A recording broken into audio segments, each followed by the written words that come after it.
মৃত্যুর বা অমৃতম গময় নমস্তস্যৈ নমস্তস্যৈ নমস্তস্যৈ।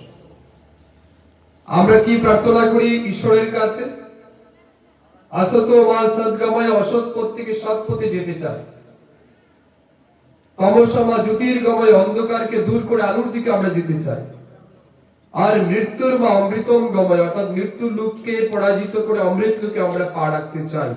অমৃত লোক হচ্ছে বর্তমান লোক, যে লোকে আজ ভারতবর্ষ বিশ্বের দরবারে নরেন্দ্র মোদীজির নেতৃত্বে আজ উন্নয়নের চূড়ান্ত শিখরে পৌঁছে যাচ্ছে।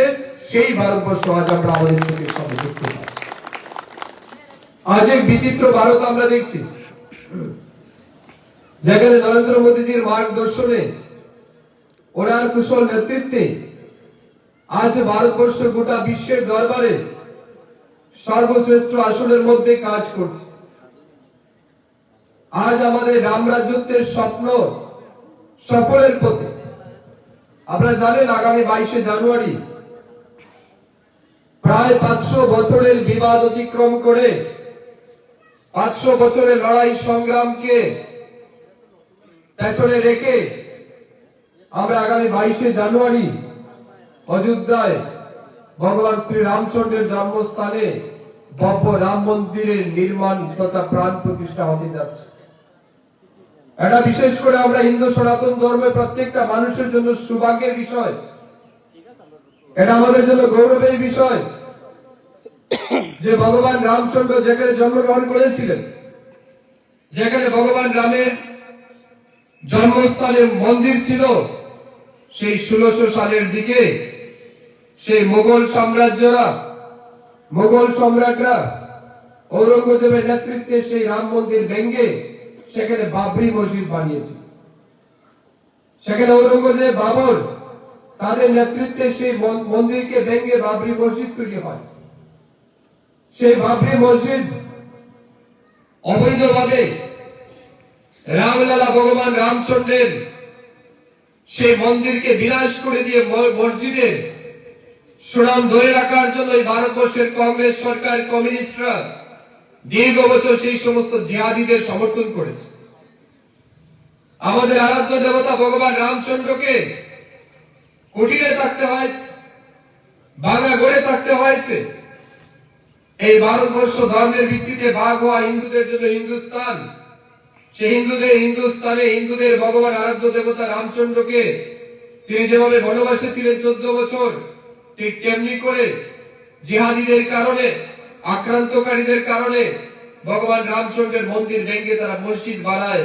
আর আমাদের ভারতবর্ষে প্রায় 50-70 বছর যাবৎ কংগ্রেস এবং কমিউনিস্ট তার সমর্থন করে। তারা কখনো রাম মন্দির তৈরি হওয়া পর্যন্ত সেটা চায়নি, বরঞ্চ যখন রাম মন্দির নির্মাণের জন্য আন্দোলন করেছে, ঠিক সেই সময় কংগ্রেস এবং কমিউনিস্টরা বাধা তৈরি করেছে। আজ ভারতীয় জনতা পার্টি যখন থেকে তৈরি হয়েছে, তখন থেকে আমাদের বড় স্লোগান ছিল অযোধ্যায় রাম মন্দির নির্মাণ করা। আপনারা জানেন আমাদের প্রয়াত প্রধানমন্ত্রী অটল বিহারী বাজপেয়ীজি, বর্তমানে আমাদের ভারতীয় জনতা পার্টির প্রবীণ নেতা, বরিষ্ঠ নেতা এল.কে. আডবাণীজি, তাদের নেতৃত্বে রাম মন্দির নির্মাণের জন্য দেশব্যাপী আন্দোলন গড়ে উঠেছিল এবং সেখানে রথযাত্রা আয়োজন করা হয়েছিল। যে রথযাত্রায় তৎকালীন কংগ্রেসের সরকার বাধা দান করে লালু প্রসাদ যাদব, বিহারের তৎকালীন মুখ্যমন্ত্রী, আমাদের এল.কে. আডবাণীজিকে অ্যারেস্ট করে, এরকম বহু ঘটনা আমাদের আজ মনে পড়ছে। এই সমস্ত কিছুর পর 2014 সালে প্রধানমন্ত্রী নরেন্দ্র মোদীজি দায়িত্ব নেওয়ার পর আমাদের আরাধ্য দেবতা ভগবান শ্রী রামচন্দ্রের মন্দির নির্মাণের জন্য আমরা প্রতিনিয়ত কাজ করেছি। হাইকোর্টে আমরা কথা বলেছি, সুপ্রিম কোর্টে কথা বলেছি এবং সর্বশেষ 2019 সালে সুপ্রিম কোর্টের মাধ্যমে সেই ঐতিহাসিক রায় হয় যে সেখানে রামের মন্দির ভেঙে ওই বাইরে থেকে আক্রান্তকারীরা এসে, বাবররা এসে মসজিদ তৈরি করেছিল, সেটা অন্যায়, সেটা বেআইনি। তাই রামের জন্মস্থানে রাম মন্দির নির্মাণ হোক। সুপ্রিম কোর্টের সেই ঐতিহাসিক রায় আজ নরেন্দ্র মোদীজির নেতৃত্বে আগামী 22 তারিখ সেখানে প্রাণ প্রতিষ্ঠা হতে যাচ্ছে ভগবান শ্রী রামচন্দ্র। কিন্তু দুর্ভাগ্যের বিষয় সাথী, ধর্ম সবার, আমরা যারা হিন্দু জাতি আছি, হিন্দু সম্প্রদায়ের মানুষ আছি, আমরা আমাদের নিজ ধর্ম পালনের অধিকার আমাদের আছে, কিন্তু আজ আমরা দেখছি এই দেশের কমিউনিস্ট পার্টির নেতারা, এই দেশের কংগ্রেস পার্টির নেতারা রামচন্দ্রকে নিয়ে উপহাস করছে। রামের মন্দির তৈরি করার পেছনে তারা বহুবিধ ক্রিটিসিজম করছে, চক্রান্ত তৈরি করছে যাতে রাম মন্দির তৈরি না হয়, রামের সেখানে প্রাণ প্রতিষ্ঠা না হয়। আজ বহুবিধ চক্রান্ত তারা করছে। सीपीएम नेतारा বলছেন किसी भी हाल में राम मंदिर नहीं बनना चाहिए, কোনোভাবে রামের মন্দির যেন তৈরি না হয়। কংগ্রেসীরা বলছেন রাম কোনো ভগবান নয়, তিনি একটা কাল্পনিক চরিত্র। সোনিয়া গান্ধীজি বলছেন রাম মন্দির তৈরি করার জন্য ভারতবর্ষের কোন রকমের প্রয়োজনীয়তা নেই। আজ কংগ্রেসীরা, সিপিএম এর নেতারা ভগবান রামচন্দ্রকে নিয়ে উপহাস করছেন, কিন্তু বিনিময়ে আমরা বিশ্বাস করি, যারা আমরা ধর্মে বিশ্বাস করি, ভগবান শ্রী রামচন্দ্রের আশীর্বাদে নিশ্চয়ই আপনারা দেখছেন পুরো দেশের মধ্যে কংগ্রেসের অবস্থান কি, কমিউনিস্টের অবস্থান। কেন আজ দিকে দিকে মানুষ কমিউনিস্ট পার্টি ছাড়ছেন, কেন বিজেপি দল বড় হচ্ছে? কারণ একটাই, এই কমিউনিস্ট দলের বর্তমানে কোনো নীতি নেই, কোনো নিয়ম নেই, কোনো নেতা নেই, কোনো আদর্শ নেই। সিমিলার কংগ্রেস পার্টি দলে, কংগ্রেস দলের মধ্যে কোনো নীতি, আদর্শ, নেতা নেই। যারা আছেন তারা ভ্রষ্টাচারী, করাপশনে যুক্ত। আজ টিভি করলেই দেখা যাচ্ছে পশ্চিমবাংলায় তৃণমূলের বড় বড় নেতারা তাদের বাড়ি থেকে 300 কোটি, 500 কোটি, 1000 কোটি টাকা বেরিয়ে যাচ্ছে। কিছুদিন আগে আপনারা দেখেছেন ঝাড়খণ্ডের কংগ্রেসের এমপি সাংসদ ধীরেজ সাহু, তার বাড়ি থেকে 350 কোটি। কংগ্রেস দলের নেতারা জেলে আছেন, বিভিন্ন রাজনৈতিক দলের নেতারা জেলে আছেন। কেন? মানুষের টাকা নয়ছয় করে, 2 নাম্বারি করে, লুট করে রাজত্ব তৈরি করার কারণে আজ তারা জেলে আছে। আমাদের বিচারধারা কি? প্রধানমন্ত্রী মোদীজি কি বলছেন? না খাऊंगा না খানে दूंगा, না নিজে খাবো না অন্য কাউকে খেতে দেব।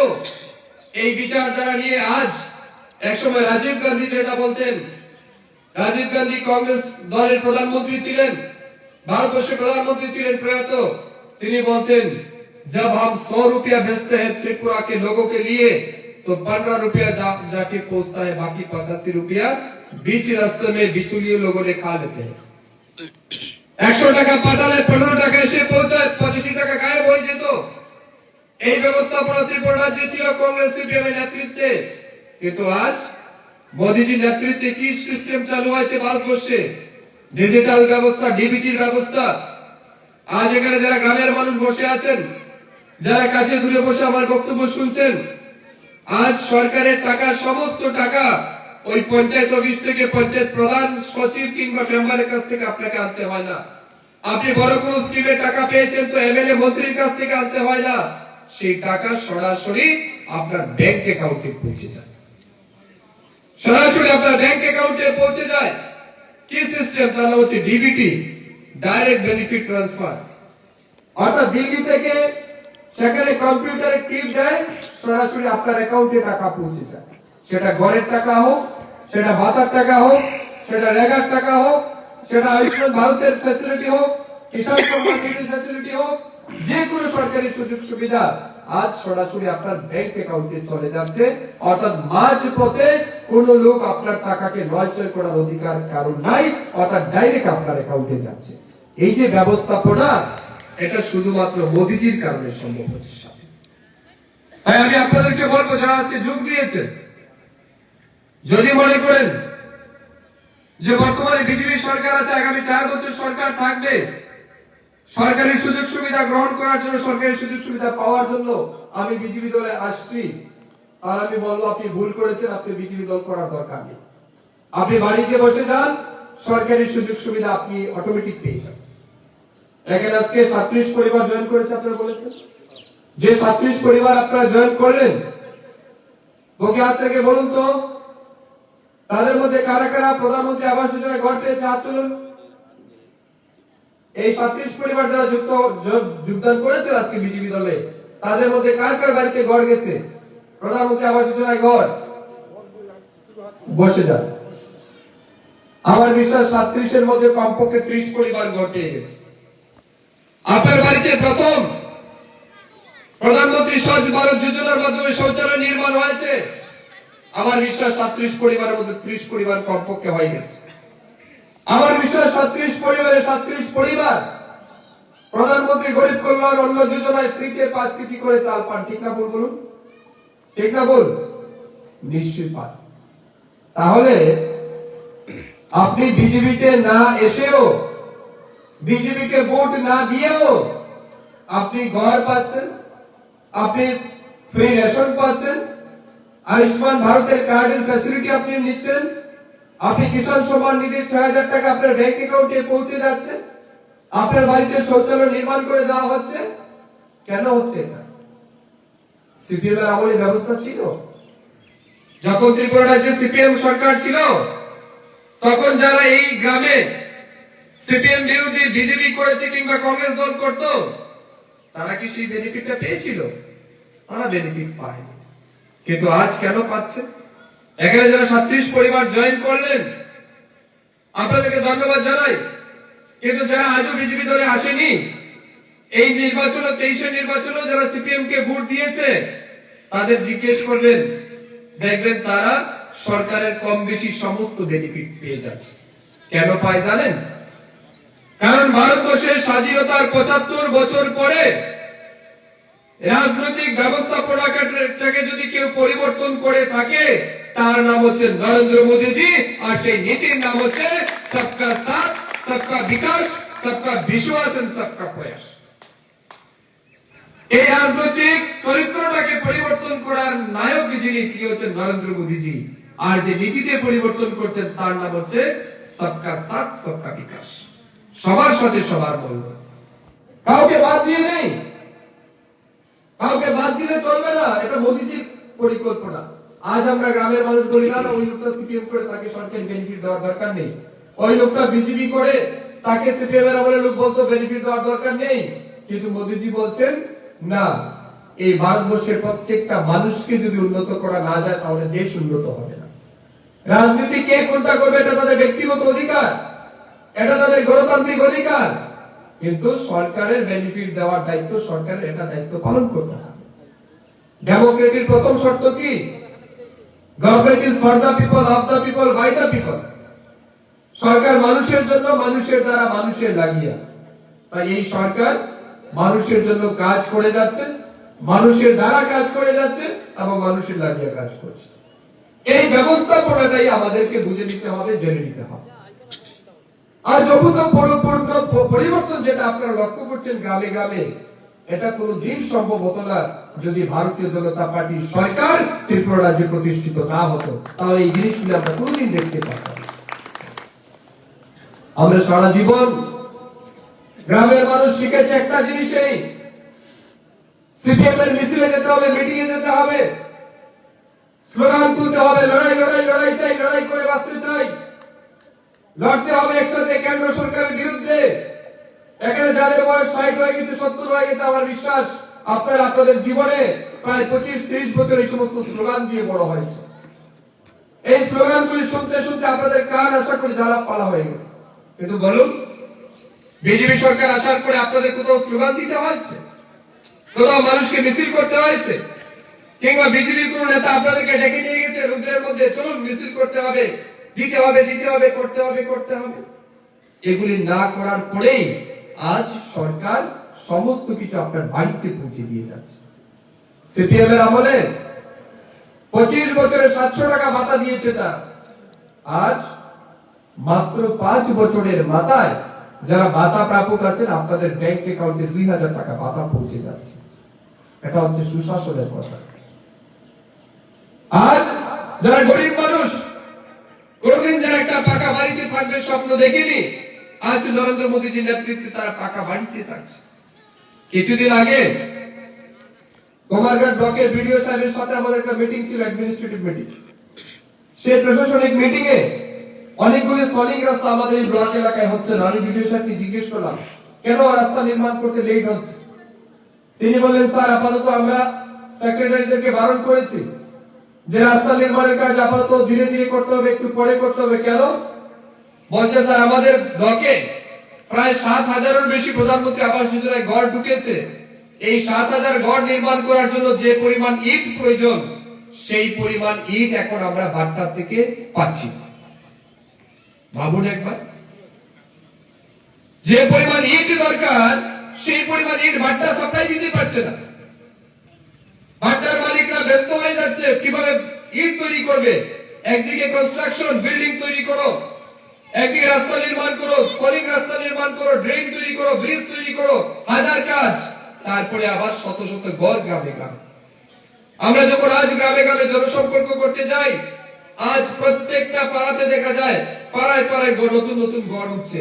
এই চিত্র কিন্তু কোনদিন এই ত্রিপুরা রাজ্যের মানুষ দেখেনি। একবার বুকে হাত থেকে বলুন, কোনদিন সিপিএম এর আমলে এমন চিত্র দেখেছেন? যারা সিপিএম দল ছেড়ে বিজেপি দলে যুক্ত হয়েছেন, আপনাদের জীবন যেমন সমস্ত কিছু সিপিএম দলে দিয়েছেন, একবার 25 বছর সিপিএম দল আপনাদেরকে কি কি দিয়েছে কাগজে কলমে হিসাবটা লিখুন।